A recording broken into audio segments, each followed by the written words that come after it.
स्वागत है आपका आपके पसंदीदा चैनल सच से आगे पर।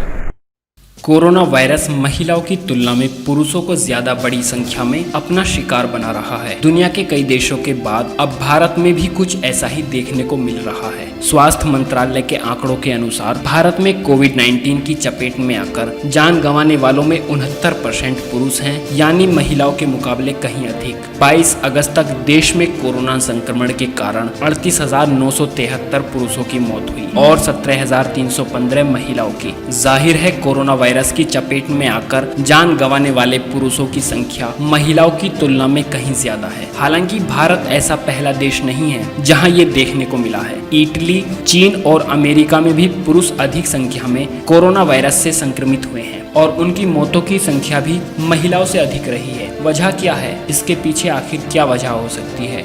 क्या महिलाओं की प्रतिरोधक क्षमता पुरुषों के मुकाबले ज्यादा मजबूत है, जो कोरोना संक्रमण के खिलाफ कवच की तरह काम कर रही है? क्या इसके पीछे कुछ सामाजिक और आर्थिक कारण भी हैं, जिन्हें सामान्य तौर पर नजरअंदाज कर दिया जाता है? दिल्ली स्थित सफदरजंग अस्पताल में कम्युनिटी मेडिसिन विभाग के प्रमुख डॉक्टर जुगल किशोर का मानना है कि महिलाओं में प्रतिरोधक क्षमता कम करने वाले रिस्क फैक्टर कम होते हैं। उन्होंने कहा है कि भारत में धूम्रपान करने वाले पुरुषों की संख्या महिलाओं की तुलना में काफी ज्यादा है। स्मोकिंग और तंबाकू का सेवन इंसान में फेफड़ों से जुड़ी कई गंभीर बीमारियों को जन्म देता है। इनमें सबसे प्रमुख हैं chronic obstructive pulmonary disease COPD। Doctor Jugal Kishore के मुताबिक COPD ऐसी बीमारी है जो कोरोना संक्रमण का खतरा काफी हद तक बढ़ा देती है। इतना ही नहीं, COPD से ग्रसित व्यक्ति अगर कोरोना वायरस की गिरफ्त में आ जाता है तो उसे ठीक होने में भी ज्यादा मुश्किल होती है उस व्यक्ति की तुलना में जिसमें ये बीमारी नहीं है। वो कहते हैं सिगरेट और शराब जैसी चीजों से इंसान का प्रतिरोधी तंत्र यानी इम्यून सिस्टम भी प्रभावित होता है। शायद यही वजह है कि पुरुषों का शरीर महिलाओं की तुलना में कोरोना संक्रमण के सामने कमजोर साबित हो रहा है। डॉक्टर जुगल किशोर कहते हैं कि स्मोकिंग,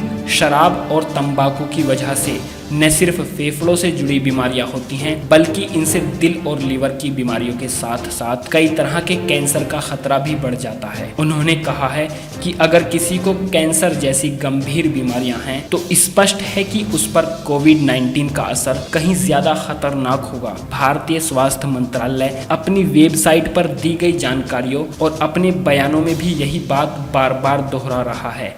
स्वास्थ्य मंत्रालय की वेबसाइट पर कोरोना से मरने वालों में 70% से ज्यादा लोग ऐसे थे जो कोमोबिडिटीज के शिकार थे, यानी पहले से ही कुछ गंभीर बीमारियों से ग्रसित थे। केंद्रीय स्वास्थ्य मंत्री डॉक्टर हर्षवर्धन ने भी कहा है कि कोविड-19 से होने वाली मौतों का संबंध फेफड़ों की बीमारी, दिल की बीमारी, किडनी की बीमारी और डायबिटीज से भी है। डॉक्टर जुगल किशोर कहते हैं कि भारत में अब भी महिलाएं पुरुषों की तुलना में कम बाहर जाती हैं। कोरोना संकट के दौर में महिलाओं का घरों से बाहर निकलना और भी ज्यादा कम हो गया है। मुमकिन है कि कोविड-19 से कम मौतों के पीछे ये भी एक कारण हो। डॉक्टर जुगल किशोर का मानना है कि इन आंकड़ों को 2 तरीकों से देखा जा सकता है। नंबर 1, महिलाएं कोरोना वायरस से संक्रमित तो हो रही हैं, लेकिन इम्यून सिस्टम बेहतर काम कर रहा है, इसलिए उनमें एंटीबॉडी भी जल्दी बन रही हैं, इसलिए महिलाओं की मौत कम हो रही है। नंबर 2, देश में आज भी महिलाओं के स्वास्थ्य को पुरुषों की तुलना में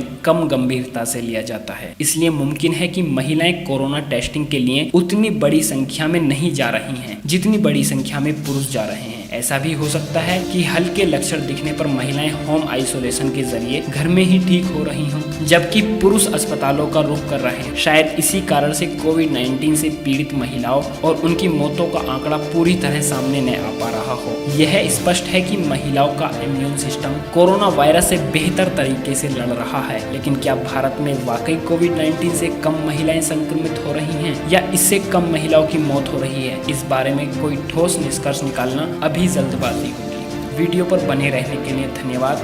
वीडियो को लाइक और शेयर करें और अगर वीडियो पसंद आए तो चैनल को सब्सक्राइब करना बिल्कुल भी ना भूलें। धन्यवाद।